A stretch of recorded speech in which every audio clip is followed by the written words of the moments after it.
รักใครเท่าพี่ไข่นุ้ยรักพี่ไข่นุ้ยคนเดียวนะพี่มันพี่หมูก็ชูก็ช่วงพี่แทงพี่ลวงบางเลาะบางลีหนุ่มอื่นมากมีไม่เคยสนใจหนุ่มหล่อมาเล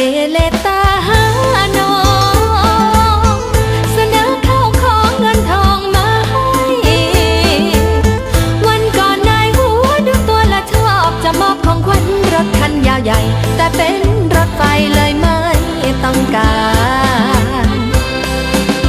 มีเสียหลายรายมาชวนน้องไปท่องเที่ยวภูเก็ตน้ำใสหาดสวยเสด็จเป็นไข่มุกแห่งอันดามันหมู่เกาะพี่สวยระดับโลกขึ้นชื่อลือลั่นปะการังสวยหินงามทรายขาวอ่าวไทยเรานะ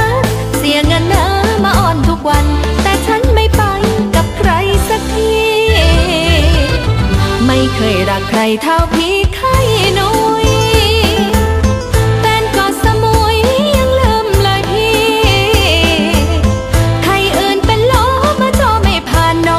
น้องฝันก็เพียงแต่พี่ไข่นุ้ยคนนี้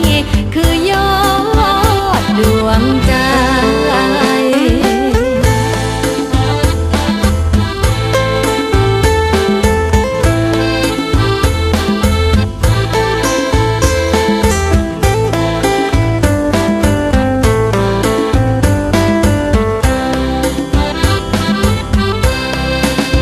มีเสียหลายรายมาชวนน้องไปท่องเที่ยวภูเก็ต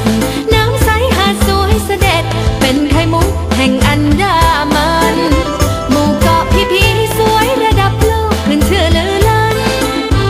ปะการังสวยหินงามทรายขาวอ่าวไทยเรานะเสียเงินนะมาอ่อนทุกวันแต่ฉันไม่ไป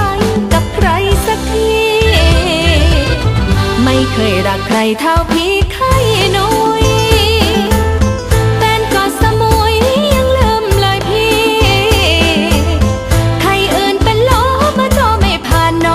น้องฝันก็เพียงแต่พี่ไข่นุ้ยคนนี้